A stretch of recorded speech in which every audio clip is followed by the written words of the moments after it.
Une des questions que se posent les enfants de Dieu, pourquoi malgré leurs efforts, ils rencontrent des situations difficiles, des défis qui se présentent à eux qui n'arrivent pas à surmonter. Même après avoir donné leur vie à Jésus, ils continuent de lutter avec des problèmes de la vie. Ce qui est normal, tout à fait normal, que la vie qui réserve beaucoup de surprises pour notre croissance, pour notre évolution, nous allons passer à certaines étapes, certains niveaux, certains changements.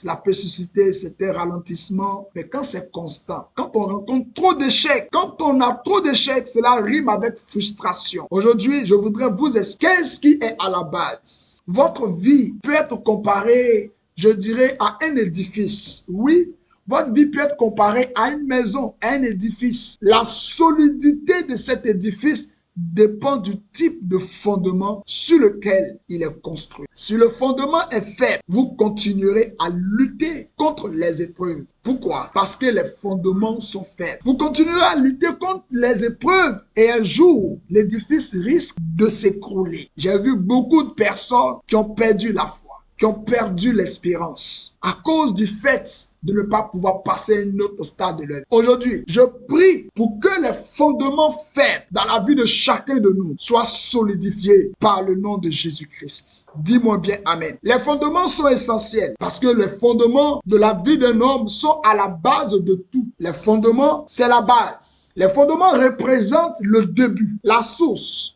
et même l'héritage d'une personne. Le fondement est la structure qui soutient un édifice. De même, les fondements spirituels sont la base sur laquelle se construit la vie de l'homme. Un individu sans passé n'existe pas. Il n'existe personne qui n'a pas... Nous avons tous un fondement qui est notre passé, qui remonte souvent à plusieurs années. Il est important de comprendre que même si nous sommes nés de nouveau, nos aïeux, nos ancêtres, ceux qui nous ont précédés, qui n'étaient pas nés de nouveau, ont pu poser des fondations spirituelles et par moments négatifs. Des fondations spirituelles négatives. Et si vos ancêtres, ceux qui vous ont précédés, étaient impliqués dans des rituels occultes, des sacrifices humains ou d'autres pratiques néfastes, cela peut affecter votre vie. Même après votre nouvelle naissance. Je vous le dis, même après votre nouvelle naissance. Par exemple, si vos parents, vos ancêtres ont pratiqué des rites négatifs, cela constitue un problème de vie. Même si vous êtes né de nouveau, ces anciens fondements-là peuvent encore influencer votre vie et empêcher votre prospérité. Vous pouvez constater que certaines personnes dans votre famille commencent à rencontrer des difficultés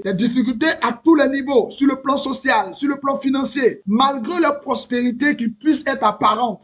Cela est clair que il y a un problème avec le fondement de leur vie. Les fondements peuvent aussi être hérités à travers des aspects matériels, à travers l'aspect social, à travers les traditions ou même à travers la souffrance humaine. Quelqu'un qui endure une souffrance, cela va être marqué dans son sang. Et ceux qui vont venir après lui vont ressentir cette souffrance-là dans leur vie. Les problèmes de vos ancêtres, les problèmes de ceux qui vous ont précédés peuvent également affecter votre vie. C'est pourquoi je dis qu'il est important d'identifier, de traiter ces fondements pour rétablir votre équilibre et permettre votre véritable prospérité. Pouvoir monter dans la vie, c'est de prendre de bons appuis. Pouvoir se stabiliser dans la hauteur, c'est d'avoir de solides fondements. Travailler à renforcer et à purifier ces fondements pour permettre à Dieu de vous bénir pleinement et de vous conduire vers la prospérité et le succès. Parfois, les maladies peuvent être très graves, au point même de mettre en danger la vie. Peu importe que ce soit un problème familial ou un défi personnel, certains problèmes peuvent avoir des répercussions profondes sur votre vie. Aujourd'hui, à ma qualité d'homme de Dieu, je déclare que tous les problèmes spirituels qui affectent votre destinée soient annulés par le sang de Jésus-Christ. Je vais aussi prier contre les problèmes qui affectent votre vie à cause des actes qui ont été posés par vos dévanciers. Je prie que la puissante main de Dieu vienne apporter la réparation à vos vies. Tout ce qui a été endommagé par l'ennemi, tout ce qui a été endommagé par la sorcellerie, par les réclamations de la malédiction, soit annulé aujourd'hui au nom de Jésus et qu'il y ait réparation. Dis-moi bien, amen. Votre niveau de vie peut parfois être limité par les fondements spirituels négatifs que vous avez peut-être hérités. Si vous avez des limitations dans votre vie, même si vous êtes né de nouveau, ces fondements peuvent encore avoir un impact. Aujourd'hui, au nom de Jésus, je prie pour que tout fondement spirituel qui limite ta destinée soit brisé par le feu de Dieu au nom de Jésus. Vous savez, les problèmes des générations passées peuvent se transmettre à travers les familles, à travers le sang de la famille, à travers le nom de la famille. Parce que chaque nom d'une famille qui est engagé sur un autel a lié un contrat pour la génération future, pour les générations après. Par exemple, si une famille a des problèmes récurrents comme des difficultés dans le mariage ou des échecs financiers, il y a souvent un fondement spirituel qui est en dessous, qui doit être brisé. Aujourd'hui, je déclare que toute ressemblance spirituelle négative dans votre vie, héritée par les actes composés vos aïeux, soit renversé au nom de Jésus. La Bible nous enseigne dans le texte d'Exode chapitre 20, précisément le verset 3, verset 5, que les iniquités des pères peuvent affecter jusqu'à la 4e génération. Même si vous êtes né de nouveau, ces malédictions peuvent persister sur vos fondements spirituels. Ces malédictions peuvent agir sur vos fondements. Si vous ne les corrigez pas, ce n'est pas la responsabilité de Dieu de corriger. C'est pourquoi j'entends certaines personnes citer le texte de Romains, le chapitre 8, le verset 1. Il n'y a plus donc de condamnation pour ceux qui sont en Jésus-Christ. Mais qui ont fait quoi? Il n'y a plus de condamnation pour ceux qui sont en Jésus, mais qui ont fait quoi? Si vous ne traitez pas vos fondements, le ciel ne viendra pas traiter vos fondements à vos places. Parce qu'en fait, les fondements, le message sur les fondements, la réalité des fondements est claire, est bien clarifiée dans la parole de Dieu. Je vous encourage à ne pas sous-estimer l'impact des fondements spirituels. Même après avoir donné votre vie à Christ, il vous faut briser les liens spirituels négatifs que vous avez pu hériter par le sang, par le nom, par l'histoire de votre famille. Si elle est négative, bien sûr, vous devez détruire ces mauvais fondements. Une jeune femme qui, après avoir donné sa vie à Jésus, elle a donné sa vie au Seigneur. Elle avait encore des difficultés dans sa vie. En priant, cherchant Dieu, en cherchant la délivrance, elle a découvert que son arrière-grand-père avait été impliqué dans des pratiques occultes. Il était grand féticheur.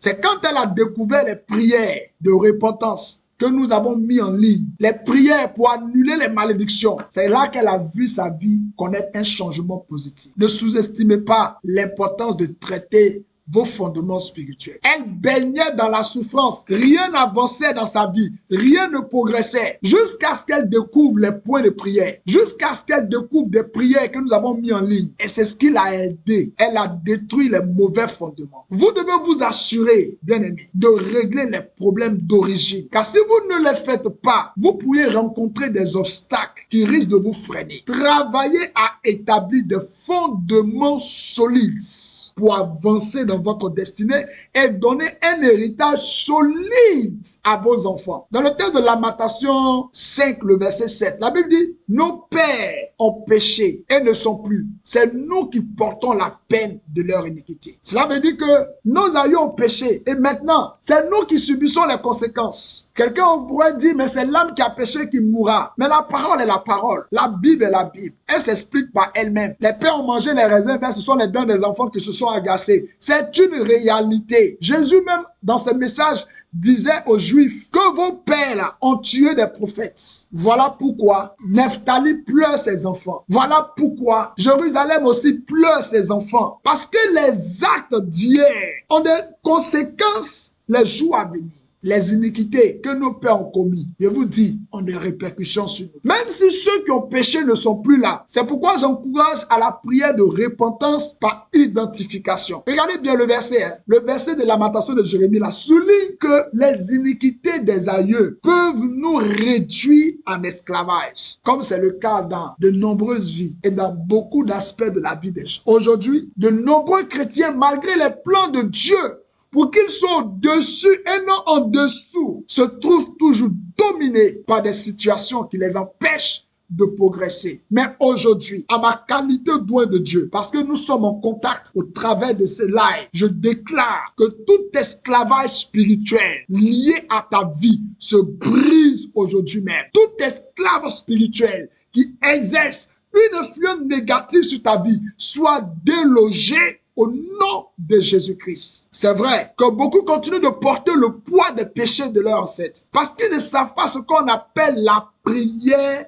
de repentance par identification. Mais vous avez la possibilité sur notre plateforme et vous avez même ce droit parce que vous êtes des ayants droit en réalité. Parce que vous participez à ce programme. Nous avons disposé pour vous des points de prière pour vous conduire dans la prière dite la repentance par identification. Pour annuler les conséquences sur toutes les générations jusqu'à 400 ans. C'est pourquoi pour moi, je considère qu'il est impératif de traiter ces fondements. Permets-moi de prier pour toi, s'il te plaît.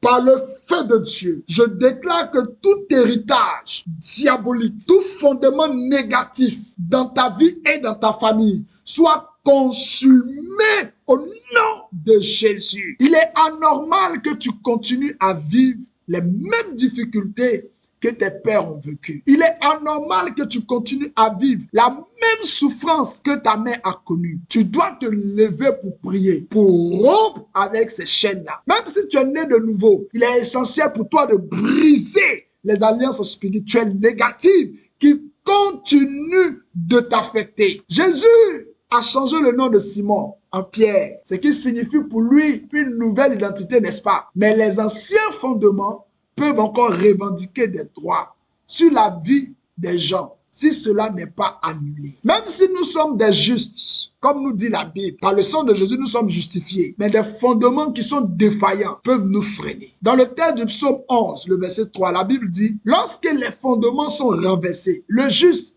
que ferait-il? Même les justes peuvent être affectés par des fondements défaillants. Je vous le dis, ceux qui disent être des enfants de Dieu, ceux qui disent être nés de nouveau, ils peuvent être affectés par des fondements défaillants. C'est pourquoi nous devons traiter nos fondements spirituels pour éviter que des blocages nous empêchent d'avancer. Nous naissons avec des fondements spirituels qui peuvent être pollués par des incantations, par des malédictions, les malédictions ancestrales. Ces fondements doivent être nettoyés pour permettre à notre vie de prospérer. Souvent, les fondements spirituels qui sont défaillants causent des difficultés. Même lorsque nous essayons de progresser, lorsque nous essayons d'aller un peu plus loin, de faire mieux, de vouloir monter, d'avoir soit la prétention ou l'assentiment ou la volonté de progresser, les fondements qui sont défaillants peuvent laisser place à la régression, peuvent laisser place à la frustration. Je prie Dieu que cela soit un passé lointain dans ta vie par le sang de Jésus-Christ. Un pont, par exemple, doit être construit sur une fondation solide pour supporter des charges lourdes.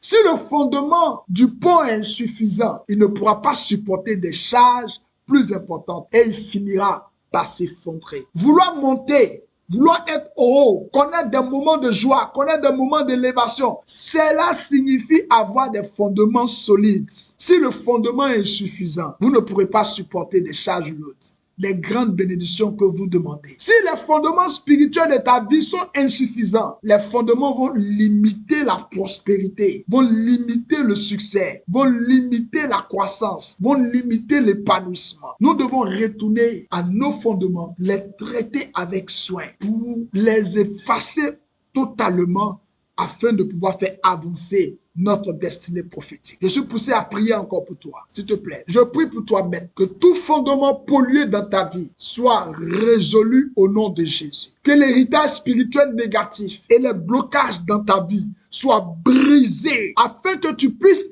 avancer et réaliser ta destinée. Jésus a dit dans Matthieu le chapitre 7, le verset 24 au verset 27, qu'il est essentiel de bâtir sa maison sur le roc et non sur le sable. Ce texte, cette partie, ce fragment, cette partie de la Bible, Jésus vient nous raconter l'histoire d'un homme qui a construit sa maison en creusant profondément et en posant les fondements sur le roc. Quand une inondation a survenu et que le torrent s'est abattu sur la maison a résisté parce qu'elle était bien construite. En revanche, la maison qui a été bâtie sur le sable, elle s'est effondrée lorsque les intempéries ont commencé à frapper. Qu'est-ce que cela signifie? Cela signifie que même si nous faisons face aux mêmes défis, aux mêmes difficultés, la solidité de notre fondation spirituelle va déterminer si nous devons rester debout ou nous devons nous effondrer. Ma prière pour toi, c'est que tu arrives à assainir tes fondements. Une maison qui est bien construite, elle peut supporter,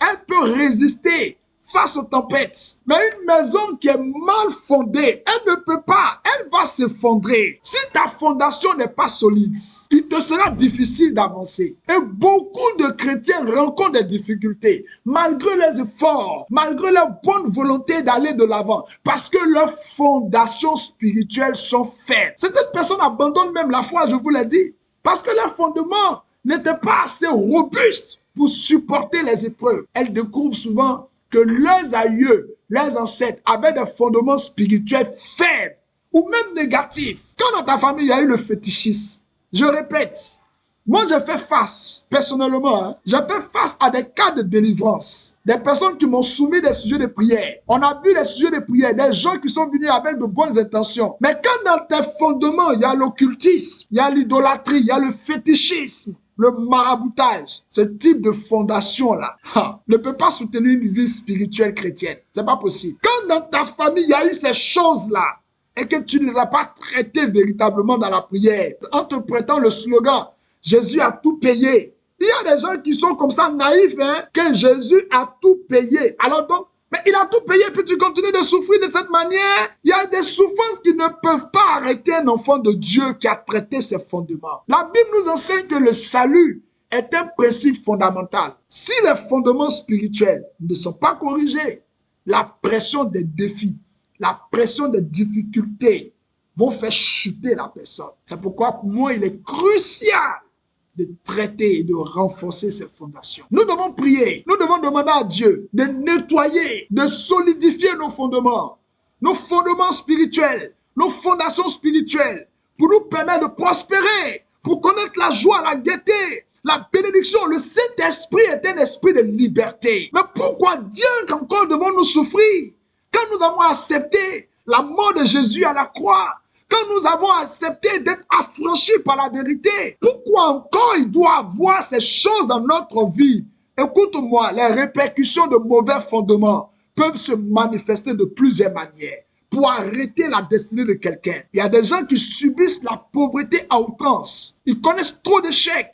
Tout ce qu'ils font, c'est beaucoup de difficultés, beaucoup de peines. Les mauvais fondements maintient souvent les gens dans la pauvreté, maintient les gens dans l'échec, malgré leurs bonnes intentions, malgré leurs efforts. Et quand les fondements ne sont pas traités, les conséquences sont graves, parce qu'il y a comme un renforcement de l'ennemi. Un mauvais fondement renforce les attaques des démons, les forces mystiques, ce qui rend la vie encore plus difficile. Quand les fondements ne sont pas traités, une vie chrétienne, je dis bien une vie chrétienne qui n'a pas traité ses fondements et que les fondements sont défaillants, les fondements vont entraîner la stagnation. Il n'y a pas de stagnation totale du progrès, malgré les efforts pour avancer. C'est pourquoi pour moi, je répète encore, vous voyez que j'insiste là-dessus, il est important de vérifier, de renforcer nos fondements spirituels pour éviter tous ces problèmes-là dans nos vies. Si tu rencontres des blocages dans ta vie, cela peut être dû à un mauvais fondement, à un fondement spirituel insuffisant. Il est important de prier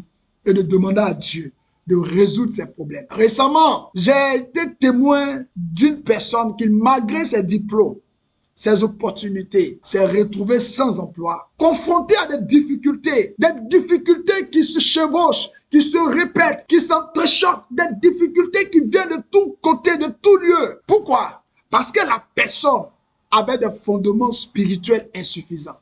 Aujourd'hui, je prie pour toi. Je prie pour que toute fondation défaillante dans ta vie soit brisée et remplacée par une fondation solide en Christ au nom de Jésus. Que tes fondations spirituelles soient restaurées par le sang précieux de Jésus afin que tu puisses avancer et prospérer, atteindre les hauteurs de ta destinée dans toutes les sphères de ta vie au nom puissant de Jésus-Christ. Récemment, un frère a vécu une expérience très remarquable, une expérience qui marque véritablement. J'avais prié pour lui. J'avais prié pour lui toute la nuit. J'avais prié pour lui intensément. Je vois quelque chose qui doit être brisé. Mais il faut que tu fasses un sacrifice. J'avais prié pour lui toute la nuit pour une affaire. Le lendemain matin, à 6 heures, une surprise extraordinaire. Un appel le réveil à 6 heures. Un réveil brusque. On l'a informé qu'il y avait une opportunité pour lui. Et qu'on avait besoin de lui. Avant 10 heures, il devait se rendre à son rendez-vous. Il s'est levé rapidement et il est allé au rendez-vous. Voyez, on a traité ses fondements. Vous devez traiter vos fondements. Je vous assure que c'est l'un des combats que plusieurs hommes de Dieu refusent de faire parce que c'est difficile. Allez présenter ce sujet-là à quelqu'un. Aide-moi. Il peut vous aider pour une solution sporadique. Mais le problème peut revenir encore. Mais pour ne plus jamais que ce problème-là récidive, pour ne plus jamais que ce problème-là refasse surface, pour l'annuler totalement, il faut traiter les fondements. C'est les sujets les plus compliqués, les plus difficiles à traiter. Parce que là, on fait face à des vieux démons. On fait face aux démons qui ont vaincu tes parents, qui ont vaincu ton arrière-grand-père, qui ont vaincu ton père et qui sont en train de lutter pour te vaincre. Imagine-toi les générations des démons qui sont là dans la famille. Il faut les attaquer, il faut les atteindre. Et c'est avec ça les gens négocient dans une prière d'une naïveté. Jésus a tout payé. Seigneur, merci parce que tu m'as libéré. Hey! Les gens n'ont pas encore de problème. Quand les fondements sont renversés, le juste, que peut-il faire? Ça veut dire même si le sang de Jésus a coulé pour toi, mais tes fondements sont renversés, où est-ce que tu peux arriver dans la vie? C'est pourquoi on constate que beaucoup de gens qui disent être chrétiens, là, ils disent qu'ils sont chrétiens, mais il y a leur vie. Clopin, clopin, clopin, clopin, clopin, clopin, clopin, clopin, clopin, clopin, clopin, clopin. Je refuse ça dans ta destinée. Dis-moi bien Amen. Je refuse ça dans ta destinée au nom puissant de Jésus.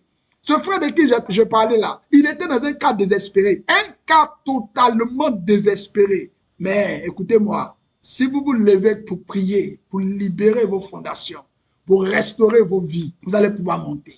Vous savez, Jésus a comparé les maisons qui ont été construites sur le roc et sur le sable. La maison bâtie sur le roc a résisté aux tempêtes, pendant que la maison qui a été bâtie sur le sable s'est effondrée. C'est comme ça une vie spirituelle qui est construite sur de bons principes spirituels résistera aux épreuves. Mais une vie chrétienne qui est construite sur la base des faibles fondements ne tiendra pas.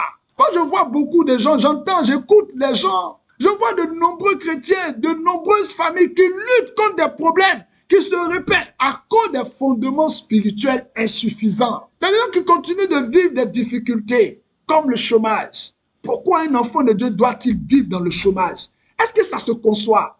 Un croyant, tu as Dieu avec toi, et puis tu es encore dans le chômage. Tu as toujours des problèmes financiers. Malgré tous tes efforts, non, je refuse.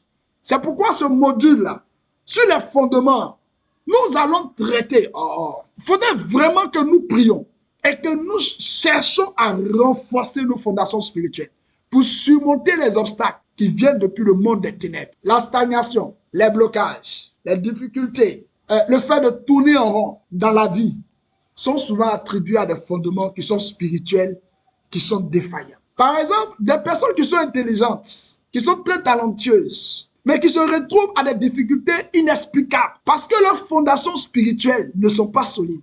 Écoute-moi, il faut que tu planifies un timing pour traiter de fond en comble les fondements de ta vie. Il y a des difficultés que tu ne dois plus vivre. Et parce que tu es connecté maintenant à ce live, aujourd'hui, je proclame le progrès dans ta vie. Dis-moi bien Amen. Je proclame le progrès dans ta vie. Dis-moi bien Amen.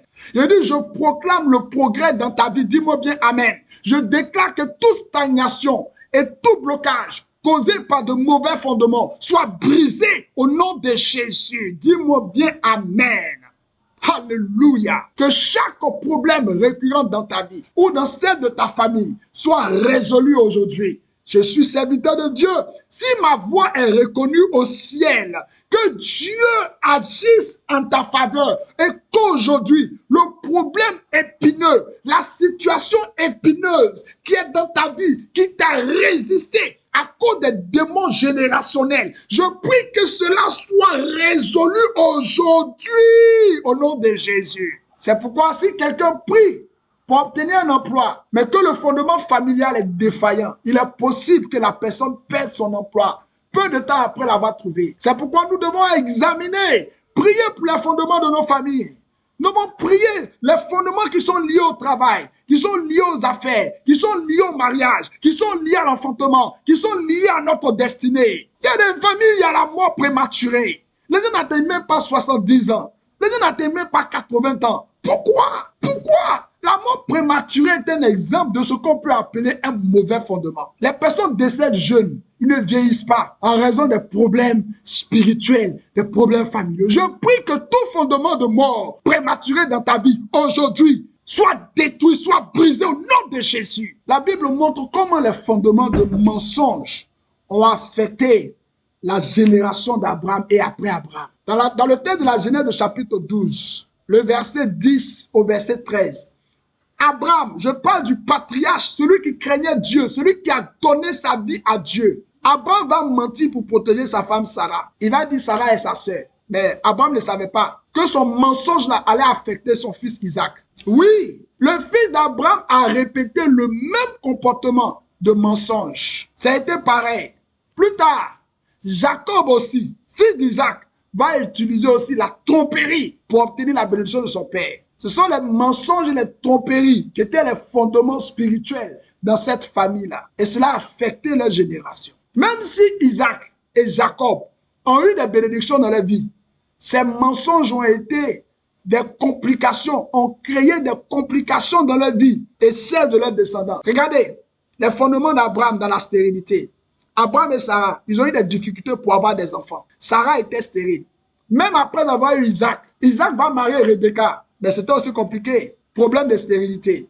Genèse le chapitre 25. Plus tard, Rachel, qui va être la femme de Jacob, elle aussi va être stérile. Les problèmes de stérilité. Cela montre que les fondements spirituels dans les familles influencent les générations suivantes, les générations à venir. Aujourd'hui, en ma qualité de serviteur de Dieu, je déclare que tout fondement de mensonge, tout fondement de stérilité et tout autre problème récurrent dans ta famille soit brisé au nom de Jésus. Que les mauvais fondements qui affectent ta vie et celle de ta famille soient renversés, soient brisés au nom de Jésus et que tu puisses avancer vers une vie de succès, une vie de prospérité, que tu puisses monter sur la hauteur de ta destinée. Prenons un autre exemple, l'exemple de Moïse. Moïse, dont le fondement de colère a été transmis par ses ancêtres. Le grand-père de Moïse s'appelait Lévi. Le grand-père de Moïse, il s'appelait Lévi. Tout le monde savait que Lévi était un homme colérique, un homme plein de colère.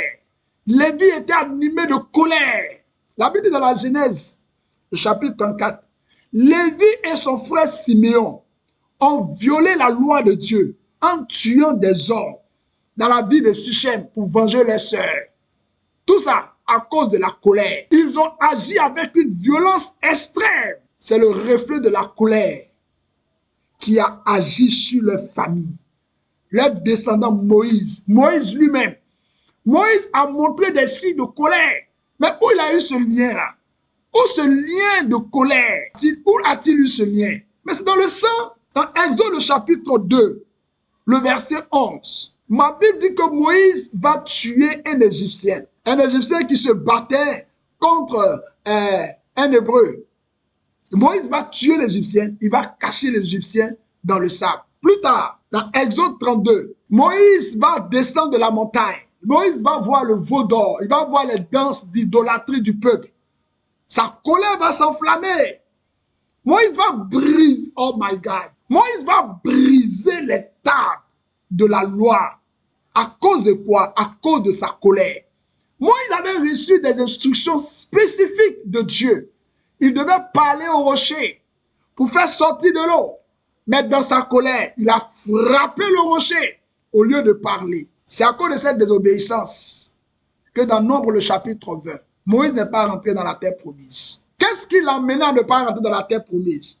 Le diable est très ingénieux, il est très patient, il est très malin. Le grand Moïse par-ci, le grand Moïse par-là, publicité partout, ovationné, on l'appelle le grand Moïse. Mais ce Moïse-là n'est pas rentré dans la terre promise. Le diable a réussi à atteindre Moïse à cause d'un élément de ses fondements. Cette colère enracinée dans les fondements des familles a eu des conséquences graves dans la vie de Moïse. Ce qui montre qu'il est important de traiter les problèmes spirituels. Les problèmes spirituels, les problèmes émotionnels, comme la colère, pour éviter des conséquences négatives dans notre vie. Si tu rencontres des difficultés, comme la colère ou d'autres problèmes émotionnels, c'est essentiel pour toi de voir un homme de Dieu pour chercher à guérir intérieurement. Pour chercher à guérir intérieurement. Il y a des actions pratiques, en plus de la prière. Parce qu'il n'y a pas que la prière, il y a des choses pratiques qu'il faut faire pour guérir des blessures émotionnelles. La prière seule ne peut pas suffire. Si tu ne fais pas d'effort pour changer de comportement aussi, pour changer d'attitude, ça ne peut pas suffire. Nous devons prier que tout fondement défaillant soit brisé et que nous puissions avancer dans la paix, dans la prospérité que Dieu désire pour nous au nom puissant de Jésus. C'est pourquoi je t'encourage à examiner tes fondements. Oui, examine tes fondements. Prenons le cas de Gédéon. Gédéon avait des fondements familiaux qui affectaient en particulier, qui étaient relatifs à la pauvreté, qui étaient relatifs à la petitesse. Vous pouvez vous baser sur le texte de Juges, le chapitre 6, à partir du verset 11 au verset 26, pour comprendre les fondements dans la vie de Gédéon et l'impact des fondements que les fondements ont eu dans sa vie. Gédéon se trouve à battre le froment. La Bible dit dans le pressoir, pour le mettre à l'abri des Madianites, n'est-ce pas? Un ange du Seigneur va apparaître à Gédéon. Et l'ange va dire à Gédéon, dans Juge chapitre 6, le verset 12, « L'Éternel est avec toi, vaillant héros. » Gédéon même est étonné. Moi, vaillant héros, Gédéon va répondre à l'ange, avec des doutes. Le Dieu m'a dit, mais pourquoi nous on vit de telles épreuves? Les miracles qu'ont raconté nos ancêtres là, pourquoi nous on ne vit pas ça? Est-ce que c'est une vérité? Tu m'appelles vaillant héros, pourquoi? L'ange va lui dire, Gédéon, c'est toi que Dieu a choisi pour être la main de Dieu pour libérer Israël de la main des Madians. Gédéon est bel et bien conscient de la pauvreté, de la petitesse de sa famille. Il va dire à l'ange, écoute-moi, apparemment, tu t'es trompé de personne. Tu ne sais pas qui moi je suis. Le vaillant héros donc de qui tu parles là. En fait, il y a un autre Gédéon qui habite quelque part. Tu as dû te tromper d'adresse. Parce que moi, Gédéon, voici ma famille est la plus pauvre de Manassé. Et je suis le plus petit de la maison de mon père.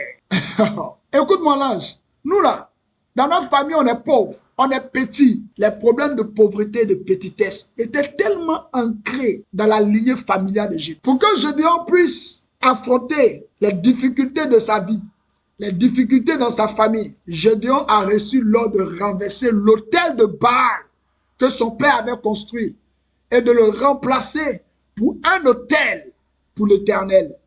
Vous savez, aujourd'hui, les autels, j'appelle cela la mobilité divine. Les autels peuvent être, on peut se servir par l'inspiration du Saint-Esprit de plusieurs choses pour restaurer l'autel de Dieu. Et l'ange va lui dire, tu dois sacrifier un jeune taureau et utiliser le bois de l'idole de Baal pour l'Holocauste. Quand Gédéon va le faire, Gédéon va renverser les fondements qui est défaillant de sa famille. Et Gédéon va appliquer une restauration par une adoration pure envers Dieu. Quand Gédéon a obéi, Gédéon même a confirmé l'appel de Dieu sur sa vie. Tout ce qui était outil du diable pour neutraliser la vie de Gédéon, pour neutraliser sa famille, pour neutraliser sa nation, ont été détruits. Gédéon a purifié ses fondements spirituels. Il a purifié les fondements de sa famille. Et Gédéon a reçu la victoire. Quels sont les problèmes que tu rencontres qui sont similaires aux problèmes de tes frères, aux problèmes de tes sœurs, similaires aux problèmes de ta mère, aux problèmes de ton père? Quels sont les problèmes que tu rencontres? Peut-être il y a des autels spirituels dans ta famille que tu dois renverser, tu dois détruire si tu veux avancer et gagner les bénédictions de Dieu. Lisez le texte de Juges, le chapitre 6, tellement édifiant. Tout était à la portée de Gédéon, tout était à la portée d'Israël. Mais à cause des mauvais fondements dans la famille de Gédéon, les choses tardaient. Pour traiter les fondements, les prières sont importantes, mais les actions prophétiques sont aussi très importantes. Regardez le cas de Gédéon. Pour traiter ses fondements, il a dû procéder à des actions prophétiques, purifier sa vie, purifier sa destinée. Dans notre prochaine session, nous allons aborder comment traiter ces fondements de manière plus approfondie. J'aimerais que vous puissiez bénéficier de ces points de prière. Plus de 90 points de prière sur la ligne de cette session. Vous pourrez cliquer sur le groupe WhatsApp. Il y a ce lien que vous pourrez cliquer, sur lequel vous pourrez cliquer, et vous allez pouvoir télécharger les 90 points de prière et les 21 lois des fondements des familles. Vous devez savoir ces lois-là afin de traiter de fond en comble vos fondements. Que Dieu vous bénisse. À notre prochaine session, nous allons ensemble traiter les fondements. Vous avez 90 points de prière qui sont soutenus par des actions prophétiques. Et si vous désirez avoir un accompagnement, certains déjà ont commencé à avoir des accompagnements. Il y a des témoignages sur la plateforme. C'est votre tour d'être béni. Dans le nom précieux de Jésus-Christ.